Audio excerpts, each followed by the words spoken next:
माननीय अध्यक्ष महोदय, धन्यवाद आपका। आपने मुझे बजट के ऊपर बोलने का मौका दिया है। माननीय वित्त मंत्री जी के इस बजट के अंदर जो पेश किया गया, देश भर के अंदर एक जो मैसेज इस सरकार द्वारा दिया गया था कि सबका साथ सबका विकास, इस मुद्दे पे 10 साल से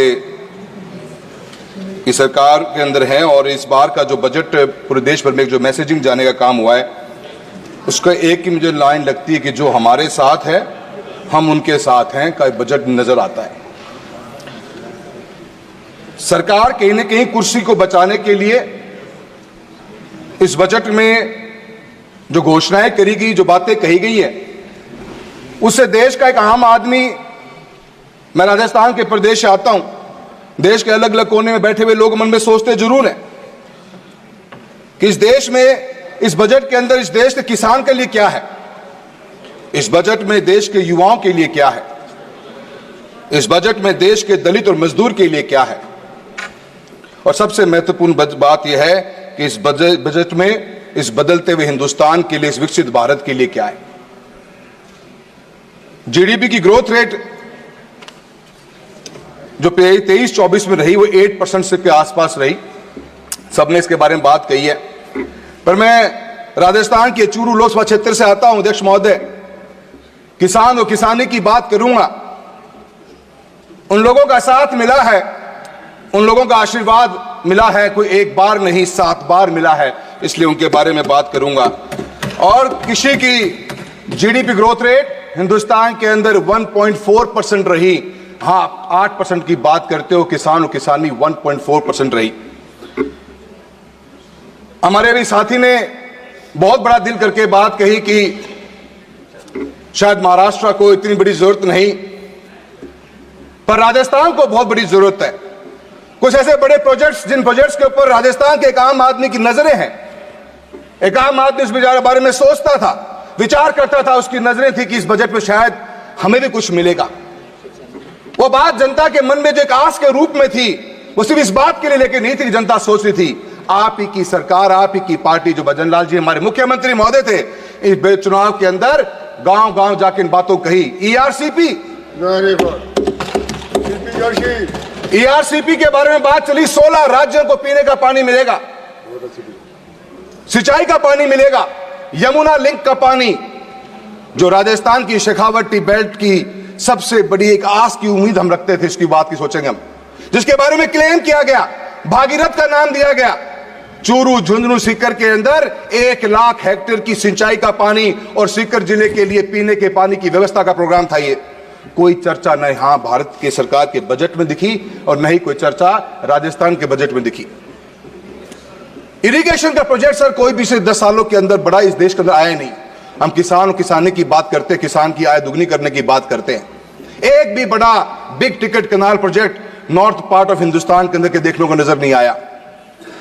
कुछ उम्मीद थी क्योंकि पानी की खपत बढ़ती जा रही है, पॉपुलेशन बढ़ी है, हम उस बात पे जानना चाहेंगे, पर हम कैसे एक्सेस वाटर ऑफ रेन को टैप कर सकते हैं, उस सोच के साथ में यमुना लिंक प्रोजेक्ट डिजाइन किया गया। 2018 के अंदर उसकी डीपीआर बनी, 22,000 करोड़ का प्रोजेक्ट था। एक नई उम्मीद जगती, एक नया विश्वास पैदा होता और किसान को, किसानी को बहुत बड़ा फायदा मिलता इस प्रोजेक्ट का। ये प्रोजेक्ट मैं ये मानता हूं कि बदलते हुए हिंदुस्तान की सबसे बड़ी तस्वीर बन सकता है। हम रेन वाटर को टैप करके रबी की क्रॉप्स के अंदर किसानों को गैप फंडिंग कर सकते हैं, पानी के रूप में अंदर दे सकते हैं। इसके लिए प्रोजेक्ट बनाया गया था। 2018 से प्रोजेक्ट पेंडिंग पड़ा हुआ है। राजस्थान की सरकार ने बनते के साथ ही क्लेम किया कि हमने हरियाणा से बात कर ली।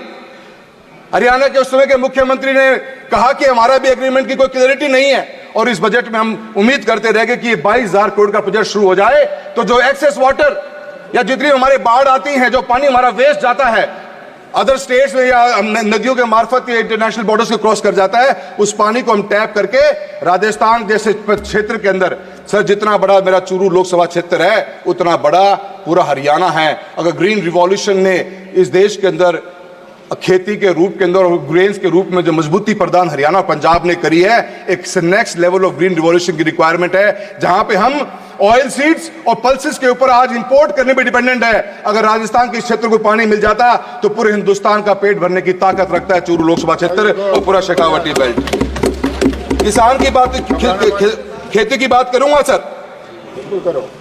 अनेकों प्रोजेक्ट्स की बात हुई। अगर आप अपनी स्कीम्स को चेक करेंगे, हर स्कीम के अंदर बजट या तो घटा दिया गया या बजट इंटैक्ट पड़ा हुआ है। किसी बजट के अंदर भी कोई इंप्रूवमेंट नहीं, कोई एक हैंड होल्डिंग नहीं। हम योजनाएं लॉन्च कर देते हैं, परियोजनाओं को हैंड होल्डिंग नहीं। सर आप मुझे इस तरह देख रहे हो, मुझे लग रहा है कि आप घंटी बजाने वाले हो। सर देखो मत सर, मुस्कुरा के देखो सर। प्रधानमंत्री फसल बीमा योजना बनी सर, आज हम 2024 का sir sir sir sir sir नहीं सर सर मेरे बड़े महत्वपूर्ण मुद्दे हैं सर। 2024 खरीफ पे बैठे हैं हम सर, और आप सब बिलीव नहीं करेंगे। ये कहा घंटी मुस्कुराते हुए भी बजा सकते हैं सर। ना मुझे कोई वहां बोलने दे रहा, नहीं यहाँ बोलने दे रहे सर। बोलिए सर 2024 खरीफ का क्लेम आज 2023 खरीफ का क्लेम आज तक राजस्थान में डिस्ट्रीब्यूट नहीं हुआ सर। 2024 खरीफ पिछले आने वाले 7 दिन में इसका प्रीमियम भर चुके होंगे सर। किसके पास जाएं सर? किसान परेशान है, धरना प्रदर्शन रोज चल रहा है राजस्थान के अंदर। एक साल बीत जाता है सर, क्लेम का डिसबर्समेंट नहीं हो रहा। रिलायंस कंपनी को, इंश्योरेंस कंपनी को दे रखा चूरू का ठेका सर, लोकसभा क्षेत्र का। कभी ये आपदा, कभी ये आपत्ति, कभी कुछ है, कभी कुछ। आए दिन प्रॉब्लम है सर। और सर एमएसपी की बात करी जाती है सर। किसान क्या मांग रहा है? आज हमारे मंत्री महोदय ने कहा कि हमने सब कुछ लिख के दिया ही नहीं। तो आपने क्या लिख के दिया? क्या गारंटी दी? मांग क्या रहा है किसान? आज किसान और किसानी इतने बुरे हाल में है कि एक एमएसपी की गारंटी मांग रहे हैं। लाखों करोड़ रुपए का बजट आप देश के अंदर बांट रहे हो, किसान को चाहिए क्या? एक एमएसपी की गारंटी चाहिए। उस गारंटी के लिए किसान और किसानी लेबर के साथ लेबर ही रही, एक रोजगार पैदा करती है बहुत बड़ा, और बहुत बड़ी इकोनॉमी हमारी इसके ऊपर डिपेंडेंट है। बाजरे के ऊपर अपने मिलेट ईयर की बात की पिछले साल, इस बार मिलेट ईयर के नाम पे कुछ भी बात नहीं हुई।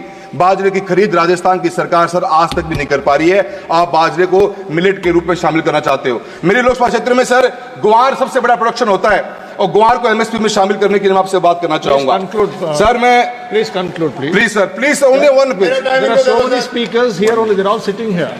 So many speakers, they have given a list. Sir please give me 2 minutes sir, please give me 2 minutes sir. मैं इतना ही कहना चाहूंगा सर, मेरे को बहुत से मेरे पॉइंट्स पर आपने मेरे को समय कम दिया है सर। ऑयल सीज और पल्सेस के बारे में बात करूंगा सर। 160 लाख टन 1.4 लाख करोड़ रुपए के एडिबल ऑयल्स हमने इस कंट्री में इंपोर्ट करे पिछले साल के अंदर। और sir import duty palm oil के ऊपर जो लगाई, जीरो कर दी गई, उसका इंपैक्ट क्या पड़ा सर? आज चूरू लोकसभा क्षेत्र है सर, हमारा शेखावटी, हमारा नागौर है, बीकानेर है, गंगानगर, हनुमानगढ़ तक का पूरा बेल्ट है सर। सरसों की सबसे बड़ी पैदावार होती है सर। भाव नहीं मिल रहा किसान को, जब बोने की उसकी बिल्कुल भी इच्छा नहीं कर रही।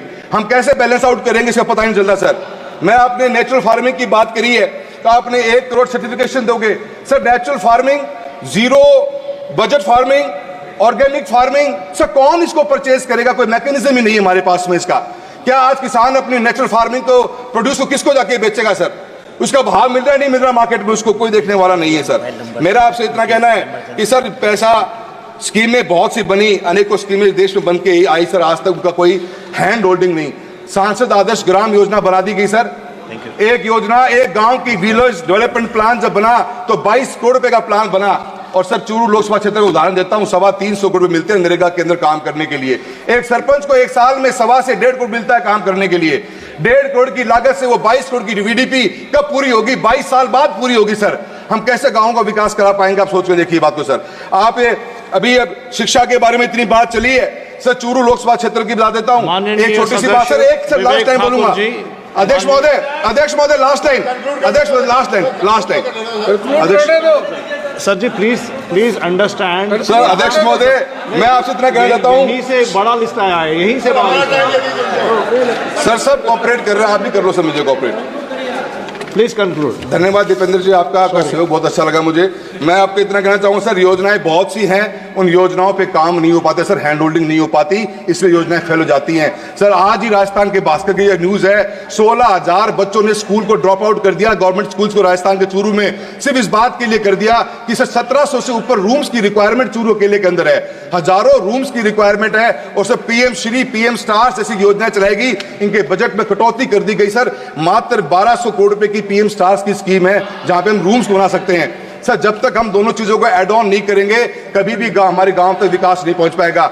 मैं आपका बहुत बहुत धन्यवाद देना चाहता हूं। आखिर में एक बात कहना चाहता हूं सर कि एमपी लैंड फंड को भी सर 3900 करोड़ का बजट दिया गया है। एक MP quota sir 5 crore rupees per year का, इसको तो कम से कम डबल करा दिया जाए ताकि हम गांव में घुसने लग रह जाए। आपका बहुत बहुत धन्यवाद।